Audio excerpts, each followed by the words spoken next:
ಶ್ರೀಗುರುಭ್ಯೋ ನಮಃ. ಹರಿ ಓಂ. ಪ್ರಾಣಾದೇರೀಶಿತಾರಂ ಪರಮಸುಖನಿಧಿಂ ಸರ್ವದೋಷವ್ಯಪೇತಂ ಸರ್ವಾಂತಸ್ಥಂ ಸುಪೂರ್ಣಂ ಪ್ರಕೃತಿಪತಿಮಜಂ ಸರ್ವಬಾಹ್ಯಂ ಸುನಿತ್ಯಂ ಸರ್ವಜ್ಞಂ ಸರ್ವಶಕ್ತಿಂ ಸುರಮುನಿಮನುಜಾದ್ಯೈಃ ಸದಾ ಸೇವ್ಯಮಾನಂ ವಿಷ್ಣುಂ ವಂದೇ ಸದಾಗಂ ಸಕಲಜಗದನಾದ್ಯಂತಮಾನಂದದಂ ತಂ. ಶ್ರೀ ಗುರುಭ್ಯೋ ನಮಃ. 499ನೇ ಪುಟದಲ್ಲಿ ವಾಯುದೇವರ ಅವತಾರಗಳು, ವಾಯುದೇವರ ರೂಪಗಳು. ಅವತಾರಗಳು ಅಂದರು, ರೂಪಗಳು ಅಂದರು, ಅಷ್ಟೇ ಅರ್ಥ. ಅವತಾರ ರೂಪಗಳನ್ನು ಪೈಂಗಿಶ್ರುತಿ ವಿವರಣೆ ಮಾಡ್ತಾ ಬರ್ತಾ ಇದೆ. ಯಾಕೆ ಇದು ಹೊರಟದ್ದು ಅಂತಂದರೆ, ಯಾವುದು ಭಗವಂತನ ರೂಪಗಳು, ಯಾವುಗಳು ಭಗವಂತನ ರೂಪಗಳಲ್ಲ ಎಂದು ತಿಳಿದಾಗ ನಮಗೆ ಜೀವ ಹಾಗೂ ಬ್ರಹ್ಮರ ಮಧ್ಯದಲ್ಲಿ ಅಭೇದ ಅಂತನ್ನುವುದು ಶಾಸ್ತ್ರಕ್ಕೆ ವಿರುದ್ಧವಾದದ್ದು, ವೇದ ವಿರುದ್ಧವಾದದ್ದು, ಅಶಾಸ್ತ್ರೀಯವಾದದ್ದು ಅಂದ ಮೇಲೆ ಅಂಥ ಅರ್ಥವನ್ನು ಶ್ರುತಿಗೆ ಮಾಡಬಾರದು ಎಂದು ತಿಳಿದು ಬರ್ತದೆ. ಅದಕ್ಕೆ ಮೊದಲಿನ ಭಾಗದಲ್ಲಿ ಪರಮಾತ್ಮನ ರೂಪಗಳನ್ನು ತಿಳಿಸಿಕೊಟ್ರು, ಅನಂತರ ಭಾಗದಲ್ಲಿ ಮಹಾಲಕ್ಷ್ಮಿಯ ರೂಪಗಳನ್ನು ತಿಳಿಸಿಕೊಟ್ರು, ಅನಂತರ ಭಾಗದಲ್ಲಿ ಪ್ರಾಣದೇವರ ವಿಚಾರವನ್ನು ತಿಳಿಸಿಕೊಡ್ತಾ ಬಂದು ಅದರಲ್ಲಿ ಎಲ್ಲಿಗೆ ಬಂದಿತ್ತು, ಆವಿಷ್ಟ ವಿಷ್ಣುರೇತೇಷು ನ ವಿಷ್ಣು ತತ್ಸ್ವರೂಪಕಃ ಅನ್ನೋ ವಾಕ್ಯದವರೆಗೆ ಬಂದದ. ಈಗ ಅಲ್ಲಿಂದ ಮುಂದೆ ಹೊರಟಿದ್ದೇನೆ. ಏನದ, ಏತೇಷು ವಿಷ್ಣು ಆವಿಷ್ಟ, ಇವರುಗಳಲ್ಲಿ ಭಗವಂತನ ಆವೇಶ ಉಂಟು. ಇವರುಗಳಲ್ಲಿ ಅಂದ್ರೆ ಏನು ಬ್ರಹ್ಮ ಪದವಿಗೆ ಬಂದಾರ, ಮತ್ತೆ ವಾಯು ಪದವಿಗೆ ಬಂದಿದ್ದಾರೆ, ಹಾಗೂ ರುಜುಗಳು ಅಂತೇನು ಕರೆಸಿಕೊಂಡಿದ್ದಾರೆ, ಇವರಲ್ಲಿ ಭಗವಂತನ ಆವೇಶ ಉಂಟು. ಅಂದ ಮೇಲೆ ಭಗವಂತನ ಆವೇಶಕ್ಕೆ ಒಳಗಾಗಿರುವಂಥವರು ರುಜುಗಣಸ್ಥರು, ಬ್ರಹ್ಮದೇವರು, ವಾಯುದೇವರು. ಸರಿ, ಏನೀಗ ಮುಂದೆ, ನ ವಿಷ್ಣು ತತ್ಸ್ವರೂಪಕಃ, ವಿಷ್ಣು ಇವನು ವಾಯುವಿನ ಸ್ವರೂಪ ಅಲ್ಲ, ವಿಷ್ಣು ವಾಯುವಿನಿಂದ ಅಭಿನ್ನನಲ್ಲ.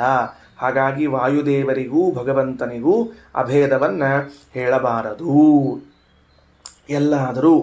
ಎಲ್ಲಾದರೂ ಪುರಾಣಗಳನ್ನು ಓದುವಾಗ, ವೇದವಾಕ್ಯವನ್ನು ಓದುವಾಗ ಅಂತಹ ಒಂದು ಭ್ರಾಂತಿ ಬರ್ತಿದ್ರೆ ಆ ಭ್ರಾಂತಿ ನಿವಾರಣೆಗಾಗಿ ಶ್ರೀಮದಾಚಾರ್ಯರು ಈ ಪ್ರಮಾಣವನ್ನು ಉದಾಹರಿಸಿ, ನ ವಿಷ್ಣು ತತ್ಸ್ವರೂಪಕಃ, ಭಗವಂತ ವಾಯುದೇವರ ಸ್ವರೂಪನಲ್ಲ. ಮತ್ತೇನು ಅಂದರೆ ಭಗವಂತನ ಆವೇಶಕ್ಕೆ ಒಳಗಾದದ್ದು. ಏನು ತಿಳಿಸಿಕೊಡ್ಲಿಕ್ಕತ್ತಾರ, ಇಬ್ಬರಲ್ಲೂ ಇಂಥ ವಿಚಾರ ಸಮಾನವಾಗಿ ಬಂತೀಗ. ಯಾರಿಬ್ಬರಲ್ಲಿ? ಮಹಾಲಕ್ಷ್ಮಿಯಲ್ಲೂ ಭಗವಂತನ ಆವೇಶ ಉಂಟು, ವಾಯುದೇವರಲ್ಲೂ ಭಗವಂತನ ಆವೇಶ ಉಂಟು. ಪ್ರಮಾಣ ವಾಕ್ಯಗಳನ್ನು ಓದಿ ಅರ್ಥ ಹೇಳಿದ ಮೇಲೆ ಹಿಂದಿನ ಮುಂದಿನ ವಾಕ್ಯಗಳ ಜೋಡಿಸಿಕೊಂಡು ವಿವರಣೆ ನೀಡ್ತಾ ಇದ್ದೀನಿ. ಲಕ್ಷ್ಮೀದೇವಿಯಲ್ಲೂ ಭಗವಂತನ ಆವೇಶ ಇದೆ. ಆದುದರಿಂದಾಗಿ ಲಕ್ಷ್ಮೀದೇವಿ ಹಾಗೂ ಪರಮಾತ್ಮರಿಬ್ಬರು ಅಭಿನ್ನರಲ್ಲ. ವಾಯುದೇವರಲ್ಲೂ ಭಗವಂತನ ಆವೇಶ ಅದ, ಆದುದರಿಂದಾಗಿ ಭಗವಂತ ವಾಯುದೇವರು ಅಭಿನ್ನರಲ್ಲ ಅಂತ ಹೇಳಿದ್ರಿಂದ ಏನು ಪ್ರಯೋಜನ ಆಯ್ತು ನಮಗೀಗ? ಈ ಪೈಂಗಿಶ್ರುತಿಯ ವಾಕ್ಯದಿಂದ ಪ್ರಯೋಜನ ಏನಾಯಿತು ಅಂತ ಕೇಳಿದ್ರೆ, ಎಲ್ಲಿ ಭಗವಂತನ ಆವೇಶ ಇರುತ್ತದೋ ಅಂಥಲ್ಲಿಯೂ ಕೂಡ ಪುರಾಣ ಅಥವಾ ವೇದಗಳು ಅವರ ಅವತಾರ ಎನ್ನುವಂತೆ ಶಬ್ದ ಪ್ರಯೋಗ ಮಾಡಿರುತ್ತದೆ. ಭಗವಂತನ ಸ್ವರೂಪ ಅಲ್ಲದವರ ವಿಷಯದಲ್ಲಿ ಎಲ್ಲಿಯಾದರೂ ಇವರು ಭಗವಂತನ ಸ್ವರೂಪ ಎಂದು ಪ್ರಯೋಗ ಮಾಡಿದ್ದರೆ ಆಗ ಆವೇಶ ಎಂದು ಅರ್ಥೈಸಿಕೊಳ್ಳಬೇಕು. ಭಗವಂತನ ರೂಪಗಳು ಎಷ್ಟು ಅಂತೊಂದು ಲೀಸ್ಟನ್ನು ಕೊಟ್ಬಿಡ್ತು, ಪಟ್ಟಿಯನ್ನು ಕೊಡ್ತು. ಇದಾದ ಮೇಲೆ ಲಕ್ಷ್ಮೀ ರೂಪಗಳು ಎಷ್ಟು, ವಾಯುದೇವ ರೂಪಗಳು ಎಷ್ಟು ಅಂತ ಹೇಳಿತು ವೇದ. ಇದರ ಮುಂದೆ ಒಂದು ಮಾತು ಹೇಳಿತು, ಲಕ್ಷ್ಮೀದೇವಿಯಲ್ಲಿ ಭಗವಂತನ ಆವೇಶ, ವಾಯುದೇವರಲ್ಲಿ ಭಗವಂತನ ಆವೇಶ ಅಂತ ಹೇಳಿಬಿಟ್ಟು ಮುಂದೆ ಹೊರಟಿತು. ಅದರ ಅರ್ಥ ನಾವೇನು ಮಾಡ್ಕೋಬೇಕು, ಭಗವಂತನ ರೂಪಗಳ ಅಲ್ಲದೇ ಇದ್ದವರಲ್ಲಿ, ಉದಾಹರಣೆಗೆ ಪೃಥುರಾಜ ಅಂತಿದ್ದಾನೆ, ಆ ಪೃಥುರಾಜನಲ್ಲಿ ಭಗವಂತನ ಆವೇಶ ಇದೆ. ಭಗವಂತನ ಆವೇಶ ಎಷ್ಟದ ಅಂತಂದ್ರೆ ಭಗವಂತನ ಅವತಾರ ಅನ್ನೋ ಅಷ್ಟು ಆವೇಶ ಅದ. ಆದುದರಿಂದಾಗಿ ಪುರಾಣ ಏನು ಮಾಡಿಬಿಡ್ತದೆ, ಆ ಆವೇಶದ ಪ್ರಮಾಣ ನೋಡಿಕೊಂಡು ಅದನ್ನು ನೋಡಿಕೊಂಡು ಭಗವಂತನ ಅವತಾರ ಅಂದ್ಬಿಟ್ಟಿರ್ತದೆ. ಅದಕ್ಕೆ ನೀವು ಅರ್ಥೈಸಿಕೊಳ್ಬೇಕಾದದ್ದೇನು, ಆವೇಶ ಅಂತ ಅರ್ಥೈಸಿಕೊಳ್ಳಬೇಕು. ಇದಕ್ಕೋಸ್ಕರ ಪದೇ ಪದೇ ಈ ಮಾತುಗಳನ್ನು ಹೇಳ್ತಾ ಇದ್ದಾರೆ. ಸರಿ, ಮುಂದೋಗೋಣಂತಿನ್ನ. ವಿಷ್ಣೋ ಅತಿಪ್ರಿಯತ್ವಾತ್, ಭಗವಂತನಿಗೆ ಅತ್ಯಂತ ಪ್ರಿಯರಾಗಿದ್ದಾರೆ. ಯಾರು ಭಗವಂತನಿಗೆ ಅತ್ಯಂತ ಪ್ರಿಯರಾಗಿದ್ದಾರೆ ಅಂದರೆ ವಾಯುದೇವರು. ಮುಂದೊಂದು ಸಣ್ಣ ಕ್ಲಾರಿಫಿಕೇಶನ್ ಕೊಡ್ತಾರೆ, ಲಕ್ಷ್ಮೀದೇವಿಯನ್ನು ಬಿಟ್ಟು ಅಂತ ಕೊಡ್ತಾರೆ. ಅಂದರೆ ಈ ಅತಿಪ್ರಿಯತ್ವ ಅನ್ನೋದು ಹಿಂದಿನ ಪ್ರಸಂಗದಲ್ಲಿ ಮಹಾಲಕ್ಷ್ಮಿಗೂ ಹೇಳ್ಯಾರ, ಈ ಪ್ರಸಂಗದಲ್ಲಿ ವಾಯುದೇವರಿಗೂ ಹೇಳ್ಯಾರ. ಅಂದಮೇಲೆ ಮಹಾಲಕ್ಷ್ಮಿಗಿಂತ ವಾಯುದೇವರ ಅತಿಪ್ರಿಯರೇನು ಅಂದರೆ ಅಲ್ಲ. ಮಹಾಲಕ್ಷ್ಮಿಯ ಅನಂತರದಲ್ಲಿ ಎಲ್ಲ ದೇವತೆಗಳಿಗಿಂತ ಅತ್ಯಂತ ಪ್ರಿಯರಾದವರು ವಾಯುದೇವರು. ಅದಕ್ಕೆ ಆ ವಿಷ್ಣೋ ಅತಿಪ್ರಿಯತ್ವಾತ್ ತೇ, ಆ ಋಜುಗಣಸ್ಥರೆಲ್ಲರೂ ಕೂಡ, ವಾಯುದೇವರು ಬ್ರಹ್ಮದೇವರು ಇವರೆಲ್ಲರೂ ಕೂಡ ಭಗವಂತನಿಗೆ ಅತಿಪ್ರಿಯರಾದದ್ದರಿಂದಲೇ ಅವರಿಗೊಂದು ಹೆಸರು ಏನಂತ, ಅರ್ಧ್ಯರ್ಧಾಹ ಇತಿ ಚೋದಿತಾಹ, ಅರ್ಧ್ಯರ್ಧರು ಅಂತ ಕರೀತಾರ. ಸರಿಯಾಗಿ ಅರ್ಥ ಆಗ್ತಾ ಇದೆಯಲ್ಲ, ಅರ್ಧ್ಯರ್ಧರು ಅಂತ ಕರೀತಾ ಇದ್ದಾರೆ. ವಿಷ್ಣೋ ಕೇವಲ ಭೇದೇಪಿ ಶೇಷಾದಿಭ್ಯ ಪ್ರಿಯಾಯತಃ ವಿಷ್ಣೋ ಪ್ರಿಯತ್ವೇ ತದ್ಭಕ್ತೌ ತಜ್ಞಾನೇ ಚ ಶ್ರಿಯಸ್ತುತೆ ಮುಕ್ತ ಅಪ್ಯವರಾ ನಿತ್ಯಂ ಸರ್ವೇ ಕೋಟಿ ಗುಣೇನ ಚ. ವಿಷ್ಣೋ ಕೇವಲ ಭೇದೇಪಿ, ಈ ವಾಕ್ಯದ ಅರ್ಥ ಹೆಂಗೆ ಮಾಡ್ಕೊಳ್ಬೇಕು, ಕೇವಲ ಭೇದ. ಕೇವಲ ಭೇದ ಅಂದ್ರೆ ಭೇದ ಮಾತ್ರ. ಕೇವಲ ಶಬ್ದಕ್ಕೆ ಮಾತ್ರ ಅಂತ ಅರ್ಥ. ಕೇವಲ 2 ರೂಪಾಯಿಗಳು ಅಂದಿರ್ತೀವಿ. ಈ ವಸ್ತು ಎಷ್ಟು, ಕೇವಲ 5 ರೂಪಾಯಿ ಅಂದರೆ 5 ರೂಪಾಯಿ ಮಾತ್ರ, ಅಂದರೆ 5 ರೂಪಾಯಿ, ಒಂದು ಹೆಚ್ಚಲ್ಲ ಒಂದು ಕಡಿಮೆ ಅಲ್ಲ ಅನ್ನೋ ಹಂಗೆ ಕೇವಲ ಭೇದೆ ಅಂದ್ರೆ ಏನರ್ಥದಕ್ಕೆ, ಭೇದ ಮಾತ್ರ.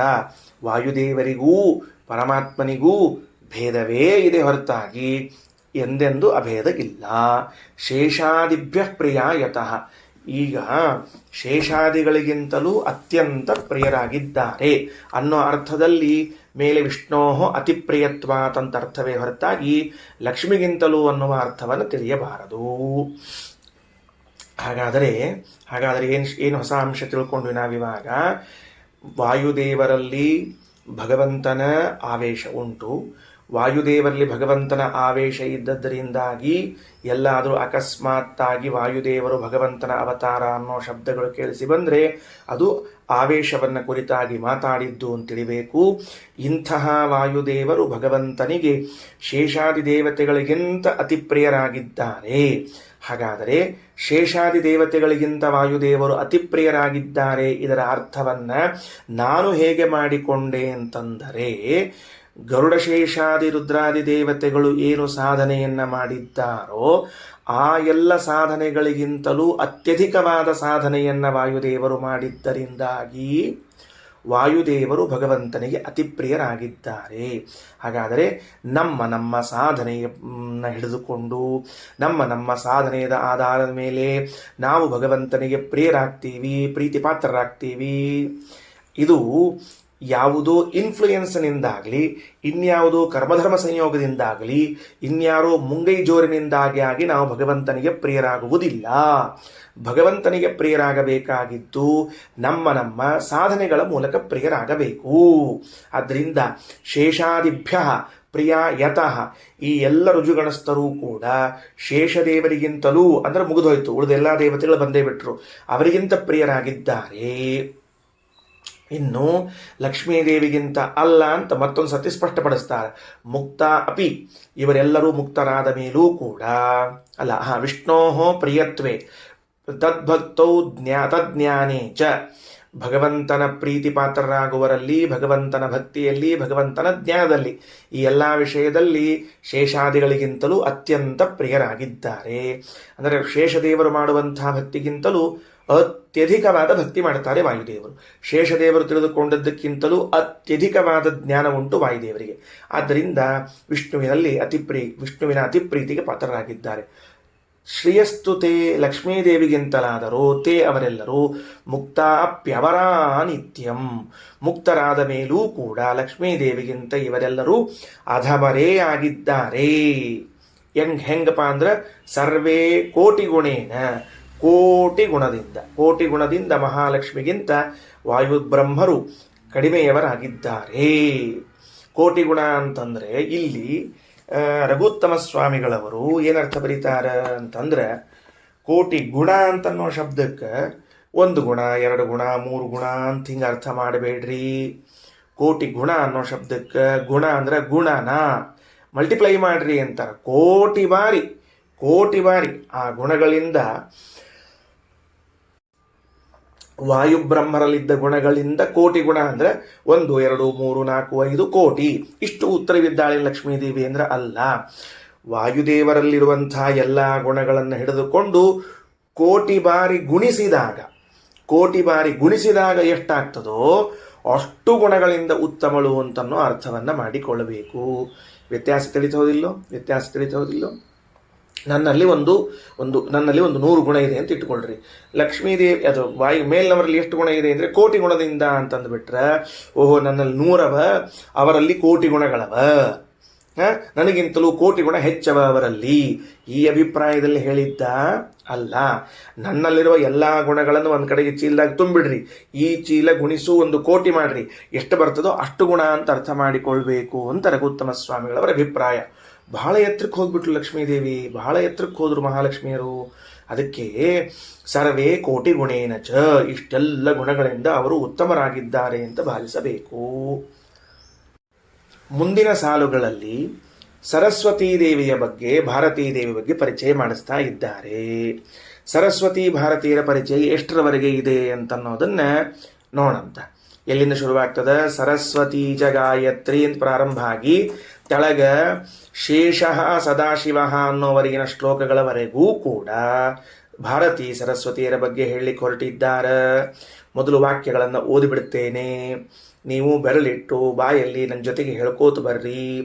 ಸರಸ್ವತಿ ಚ ಗಾಯತ್ರಿ ಶ್ರದ್ಧಾದ್ಯಾ ಪ್ರೀತಿರೇವ ಚ ಸರ್ವವೇದಾತ್ಮಿಕಾ ಬುದ್ಧಿ ಅನುಭೂತಿ ಸುಖಾತ್ಮಿಕಾ ಗುರುಭಕ್ತಿ ಹರೌ ಪ್ರೀತಿ ಸರ್ವಮಂತ್ರಾತ್ಮಿಕಾ ಭುಜಿ ಶಿವಕನ್ಯೇಂದ್ರಸೇನಾ ಚ ದ್ರೌಪದಿ ಕಾಶಿಜಾ ತಥಾ ಚಂದ್ರೇತ್ಯಾದಿ ಸ್ವರೂಪಾಯಾ ತೇಭ್ಯಃ ಶತಗುಣಾವರಾ ವಿಷ್ಣುಭಕ್ತೌ ಚ ತತ್ಪ್ರೀತೌ ಜ್ಞಾನಾನಂದಾದಿಕೇಷ್ವಪಿ ಮುಕ್ತೇಃ ಪಶ್ಚಾದಪಿ ಗುಣೈಃ ಸರ್ವಬ್ರಹ್ಮಭ್ಯ ಈರಿತಾಃ.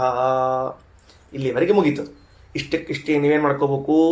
ಬ್ರಾಕೆಟ್ ಹಾಕ್ಕೋಬೇಕು. ಅಂದರೆ ಇದು ಸರಸ್ವತಿ ವಿಷಯ ಅಂತ ತಿಳಿತದೆ.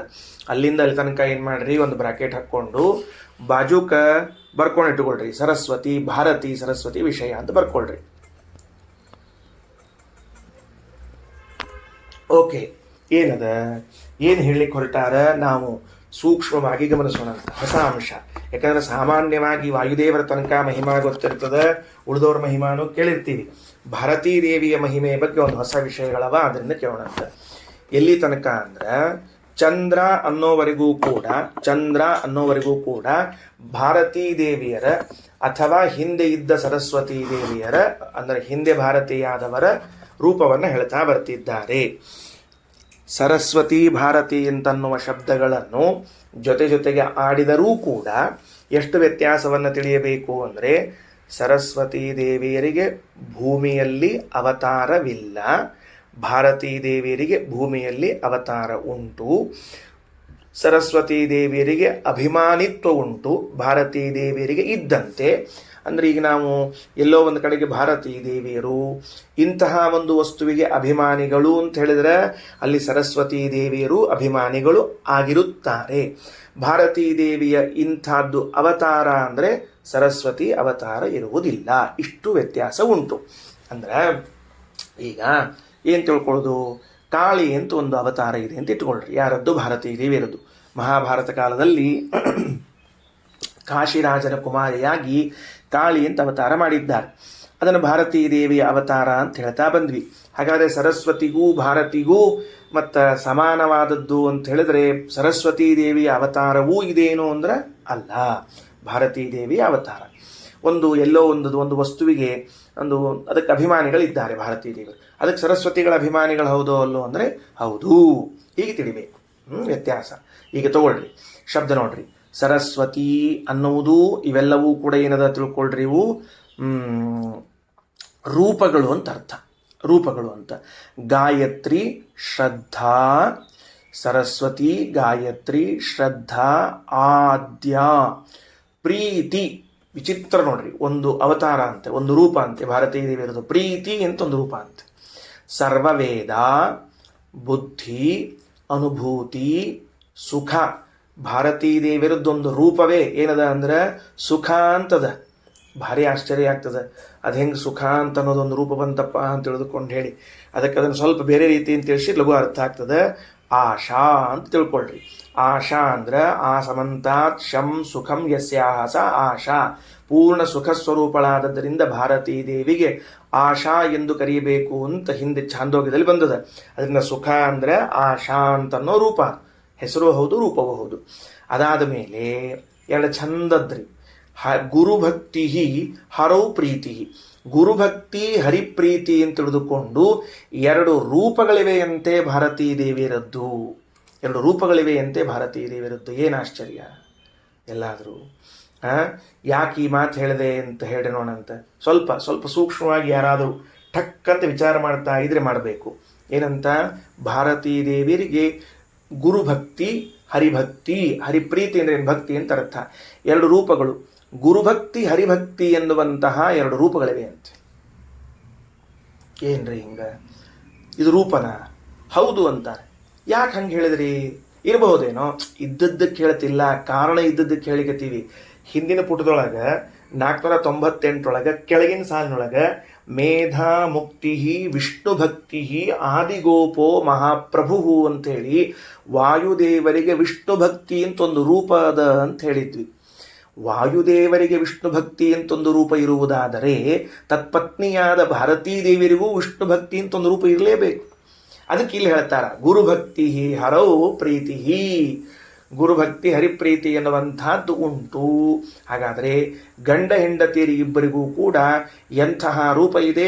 ವಿಷ್ಣು ಭಕ್ತಿ ಎನ್ನುವ ವಾಯುದೇವರ ಹಾಗೂ ಭಾರತೀ ದೇವಿಯರ ರೂಪಗಳುಂಟು. ಸರಿ, ರೂಪಗಳಿವೆ ಅಂತ ಇಟ್ಟುಕೊಳ್ಳ್ರಿ. ಏನಾದರೂ ಕೆಲಸ ಮಾಡ್ತಾವ, ಸುಮ್ಮನೆ ರೂಪ ಇದೆಯಾ ಅಂತಂದರೆ ನಮ್ಮಲ್ಲಿರುವ ವಿಷ್ಣು ಭಕ್ತಿಗೆ ಅಭಿಮಾನಿ ರೂಪ ಅದು. ನಮ್ಮಲ್ಲಿರುವಂತಹ ವಿಷ್ಣು ಭಕ್ತಿಗೆ ಅಭಿಮಾನಿ ರೂಪ ಅದು. ಅದಕ್ಕೆ ಈಗೇನು ಮಾಡೋದು ಅಂದ್ರೆ, ನಮ್ಮಲ್ಲಿ ಏನಾದರೂ ದೇವರಲ್ಲಿ ಕಿಂಚಿತ್ತು ಭಕ್ತಿ ಇತ್ತು ಅಂತ ಆದರೆ ಅದಕ್ಕೆ ಅಭಿಮಾನಿಗಳು ಯಾರು? ವಾಯುಭಾರತೀಯರು. ವಾಯುಭಾರತೀಯರು ಅಂತ ಹೇಳಬಾರ್ದು, ವಿಷ್ಣು ಭಕ್ತಿ ಎಂಬ ರೂಪದ ವಾಯುಭಾರತೀಯರು ಅಂತ ತಿಳಿದುಕೊಳ್ಳಬೇಕು. ಕೇವಲ ಅದಷ್ಟೇ ಅಲ್ಲ, ಗುರುಭಕ್ತಿ ಅಂತ ಮತ್ತೊಂದು ಶಬ್ದ ಹಾಕ್ತಾರೆ. ಅಂದರೆ ಆ ಪೈಂಗಿಶ್ರುತಿ ಹೇಳುವಾಗ ಗುರುಭಕ್ತಿ ಎಂದು ಭಾರತೀ ದೇವಿಯರ ಒಂದು ರೂಪ ಉಂಟು. ಯಾವುದಕ್ಕೆ ಅಭಿಮಾನಿಗಳಾಗ್ಯಾರವರು? ಪ್ರತಿಯೊಬ್ಬ ಶಿಷ್ಯನೂ ತಮ್ಮ ಗುರುಗಳಲ್ಲಿ ಮಾಡುವ ಭಕ್ತಿಗೆ ಅಭಿಮಾನಿಯಾದ ರೂಪ ಅದು. ಏನಿಲ್ಲ, ನಾವು ಗುರುಗಳಲ್ಲಿ ಭಕ್ತಿ ಮಾಡಲೇಬೇಕು. ಗುರುಗಳಲ್ಲಿ ಭಕ್ತಿ ಮಾಡದೇ ಇದ್ರೆ ದಾರಿ ಇಲ್ಲ. ಯಾಕೆ ಅಂತ ನಾನು ಹೇಳಿದ್ನಲ್ಲ, ಛಾಂದೋಗ್ಯದ ಮಾತು ಹೇಳ್ತೀನಿ ಅಂತ ಅಲ್ಲಿ ಹೇಳ್ತೀನಿ, ಆವಾಗ ಗೊತ್ತಾಗ್ತದೆ. ಗುರುಭಕ್ತಿ, ಆ ಗುರುಭಕ್ತಿಯನ್ನು ಮಾಡಲೇಬೇಕು. ಮಾಡಲಿಕ್ಕೆ ಕಾರಣವಾದದ್ದು ಯಾವುದು ಅಂತ ಕೇಳಿದಾಗ ಭಾರತೀ ದೇವಿಯರ ರೂಪ.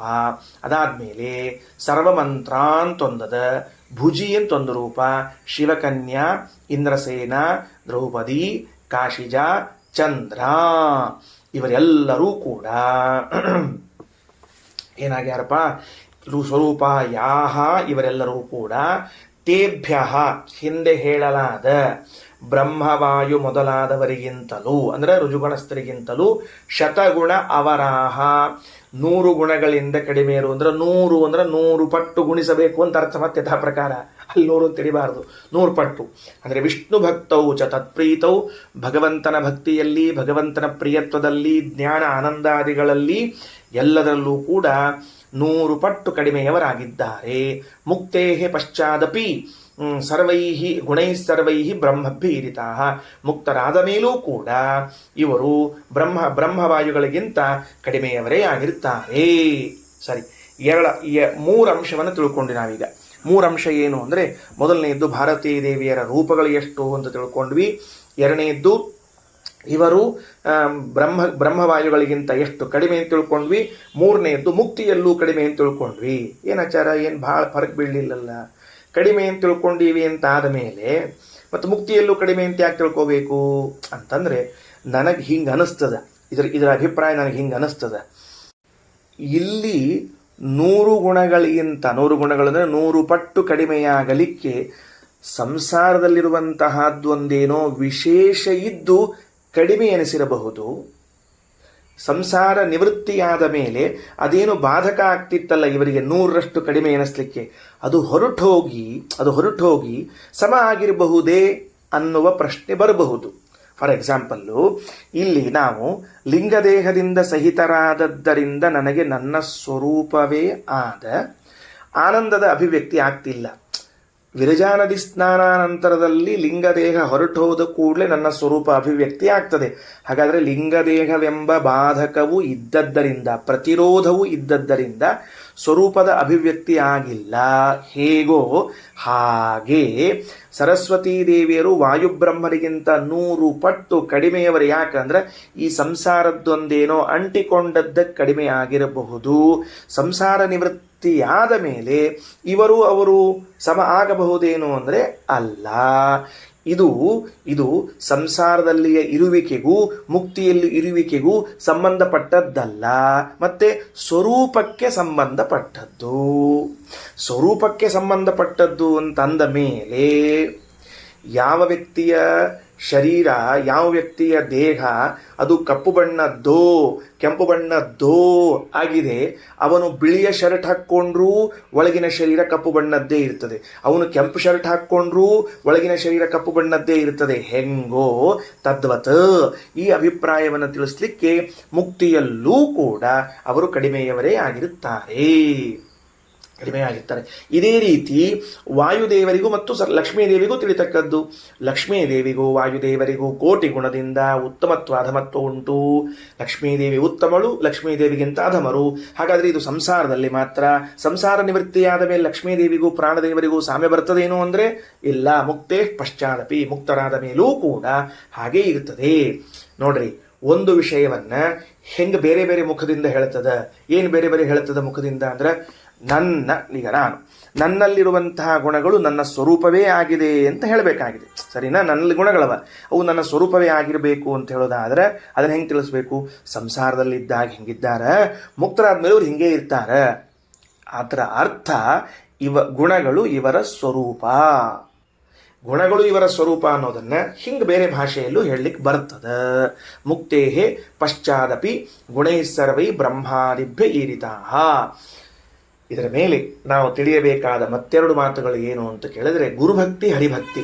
ಈ ಗುರುಭಕ್ತಿ ಹರಿಭಕ್ತಿಗಳನ್ನು ಉಂಟು ಮಾಡುವಂಥವರು ವಾಯುದೇವರು ಹಾಗೂ ಭಾರತೀ ದೇವಿಯರು. ಗುರುಭಕ್ತಿ ಹಾಗೂ ಅದಕ್ಕೆ ವಾಯುಸ್ತುತಿಯಲ್ಲಿ ಹೇಳುವಾಗ ನಮಗೇನು ಬೇಕಾಗಿಲ್ಲ, ಭಗವಂತನಲ್ಲಿ ಭಕ್ತಿಯನ್ನು ಕೊಡುವಂತಹ ಭಾಗ್ಯ ಕೊಡ್ರಿ ಅಂತ ಕೇಳಿಕೊಂಡದ್ದು. ಬೇರೆ ಏನು ಕೇಳ್ತೀವಿ? ಅಲ್ಲೇ ನಿಮ್ಮಲ್ಲಿ ಭಕ್ತಿ ಕೊಡ್ರಿ, ಭಗವಂತನಲ್ಲಿ ಭಕ್ತಿ ಕೊಡ್ರಿ ಅಂತ ಕೇಳಿಕೊಳ್ಳುವಂತಹ ಮಾತು. ಸರಿ, ಇಷ್ಟ ಆಯಿತು. ಇದು ಮುಗಿದ ಮೇಲೆ ಮುಂದಿನ ಘಟ್ಟ ಯಾವುದು ಅಂತ ಕೇಳಿದ್ರೆ, ಗರುಡ ಶೇಷ ರುದ್ರಾದಿ ದೇವತೆಗಳದ್ದು. ಅದನ್ನು ಒಂದು ಸ್ವಲ್ಪ ವಾಕ್ಯ ಓದಿಬಿಡ್ತೇನೆ. ಶೇಷಃ ಸದಾಶಿವಶ್ಚ ಊರ್ಧ್ವಃ ತಪಃ ಅಹಂಕಾರ ಏವಚ ನರಃ ಅಪಟಃ ಲಕ್ಷ್ಮಣಶ್ಚ ರೌಹಿಣೀಯಃ ಶುಕಃ ತಥಾ ಸದ್ಯೋಜಾತಃ ವಾಮದೇವಶ್ಚ ಅಘೋರಃ ತತ್ಪುಮಾನಪಿ ದೂರ್ವಾಸಾಃ ದ್ರೌಣಿಃ ಔರ್ವಶ್ಚ ಜೈಗೀಷವ್ಯಾದಿರೂಪಕಾಃ ಪೂರ್ವೋಕ್ತೈಶ್ಚ ಗುಣೈಶ್ಚ ಸರ್ವೈಃ ತಾಭ್ಯಃ ಶತಗುಣ ಅವರಾಃ ಮುಕ್ತೇಃ ಪಶ್ಚಾದಪಿ ಸದಾ ಅತೀತಾನಾಗತಾಶ್ಚ ಯಾಃ ಅತೀತಾನಾಗತಾ ಏಚ ಸರ್ವಶೋಪ್ಯವರ ಸದಾ. ಇರಲಿ, ಬಹಳದ ಮೊದಲು ಅವರ ರೂಪಗಳನ್ನಷ್ಟು ಹೇಳ್ಬಿಡ್ತೀನಿ. ಅಂದರೆ ಇವು ಎಲ್ಲರಿಗೂ ಸಮಾನ. ಗರುಡ ಶೇಷ ರುದ್ರದೇವರ ವಿಷಯದಲ್ಲಿ ಸಮಾನವಾಗಿ ಹೇಳ್ತಾ ಇದ್ದೀವಿ. ಯಾವುದು ಯಾರ ರೂಪ ಅಷ್ಟು ನಮಗೆ ಕಲ್ಪನಾ ಬರ್ತದೆ, ಅಷ್ಟು ತಿಳ್ಕೊಂಡ್ರೆ ಸಾಕು. ತಾರತಮ್ಯದಲ್ಲಿ ಪರಮಾತ್ಮನ ಅನಂತರದಲ್ಲಿ ಮಹಾಲಕ್ಷ್ಮಿ, ಮಹಾಲಕ್ಷ್ಮಿ ಅನಂತರದಲ್ಲಿ ಬ್ರಹ್ಮವಾಯುಗಳು ಋಜುಗಣಸ್ಥರು, ಅನಂತರದಲ್ಲಿ ಸರಸ್ವತಿ ಭಾರತೀಯರು, ಅವರೆಲ್ಲರೂ ಆ ಗುಂಪಿಗೆ ಬರುವಂಥವರೆಲ್ಲರೂ. ತರುವಾಯ ಗರುಡಶೇಷ ರುದ್ರದೇವರು. ಅವರು ಯಾರಿದ್ದಾರೆ? ಶೇಷ ವಾಕ್ಯವನ್ನು ಕೂತ್ ಹೋಗ್ರಿ.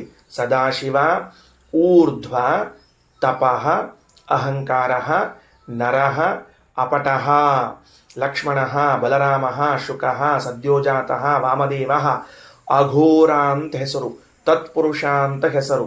ಯಾರಿಗೆ ಇವೆಲ್ಲ ರುದ್ರದೇವರ ಹೆಸರುಗಳು. ದೂರ್ವಾಸ, ಅಶ್ವತ್ಥಾಮ, ಔರ್ವ, ಜೈಗೀಷವ್ಯ ಮೊದಲಾದ ರೂಪಗಳುಳ್ಳವರು. ಮುಂದೆ ಏನಾಗಿದೆ? ಪೂರ್ವೋಕ್ತೈಶ್ಚ ಗುಣೈಶ್ಚ ಸರ್ವೈಹಿ, ಹಿಂದೆ ಹೇಳಲಾದ ಜ್ಞಾನ, ಭಕ್ತಿ, ವೈರಾಗ್ಯ, ಆನಂದ ಮೊದಲಾದ ಗುಣಗಳಿಗಿಂತ ಯಾರಿಗಿಂತ ಕಡಿಮೆಯವರು? ಸರಸ್ವತಿ ಭಾರತೀಯರಿಗಿಂತಲೂ ಶತಗುಣ ಅವರಾಹ, 100 ಪಾಲು 100 ಪಟ್ಟು ಕಡಿಮೆಯವರು.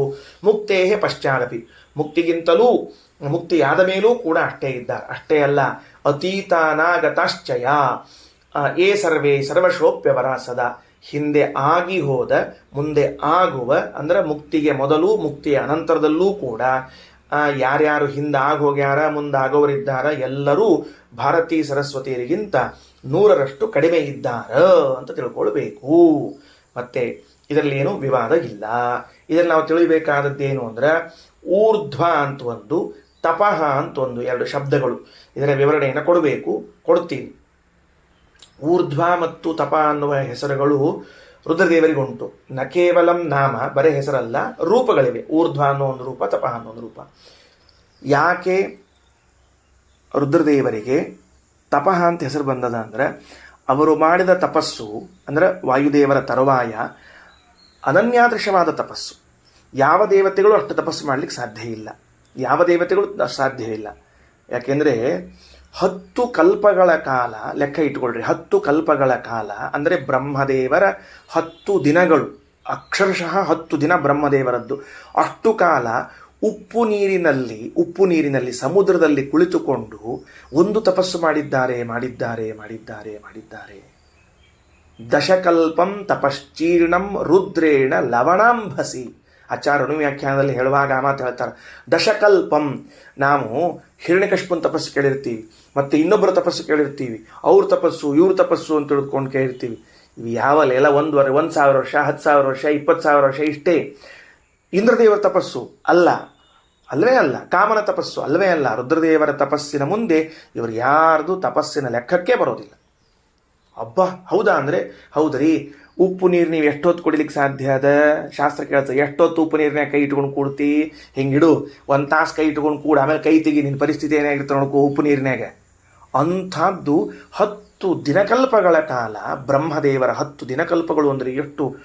432 ಅಂದರೆ 844 ಎಲ್ಲ ಹೆಚ್ಚು ಕಡಿಮೆ ಆಯ್ತಿರಲಿ. ಅದು ಅಷ್ಟು 3 ದಿವಸಗಳ ಲೆಕ್ಕ ಹಾಕಬೇಕು. ಅಷ್ಟು 3 ದಿವಸಗಳ ಕಾಲ ಬ್ರಹ್ಮದೇವರ ಒಂದು ದಿನ ಅಂದರೆ 864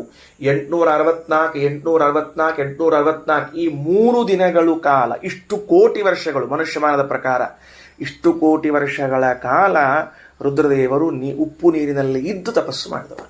ಅದಕ್ಕೆ ಅವರಿಗೆ ತಪಃ ಅಂತ ಹೆಸರು. ಊರ್ಧ್ವ ಅಂತ ಹೆಸರು ಅವರಿಗೆ. ಯಾಕೆ ಊರ್ಧ್ವ ಅಂತ ಹೆಸರು ಅಂದರೆ, ಬ್ರಹ್ಮಚಾರಿಗಳಾಗಿ ಇದ್ದವರು, ಗಟ್ಟಿಮುಟ್ಟಿ ಬ್ರಹ್ಮಚಾರಿಗಳು. ಆದ್ದರಿಂದ ಅವರಿಗೆ ಊರ್ಧ್ವ ಅಂತ ಹೆಸರು. ಅವರ ಬ್ರಹ್ಮಚರ್ಯಕ್ಕೆ ಒಂದು ರೂಪ ಹೆಸರು ಬರುವಷ್ಟಿದೆ ಊರ್ಧ್ವ ಅಂತ ತಿಳಿದುಕೊಂಡು. ಇಂಥದ್ದು ರುದ್ರದೇವರು ಅಂತ ಇಷ್ಟು ತಿಳಿಸಿಕೊಟ್ಟಿದ್ದಾರೆ. ಉಳಿದದ್ದನ್ನು ಮತ್ತೆ ಮಧ್ಯಾಹ್ನ ಪಾಠದಲ್ಲಿ ನೋಡೋಣ. ಶ್ರೀಕೃಷ್ಣಾರ್ಪಣಮಸ್ತು.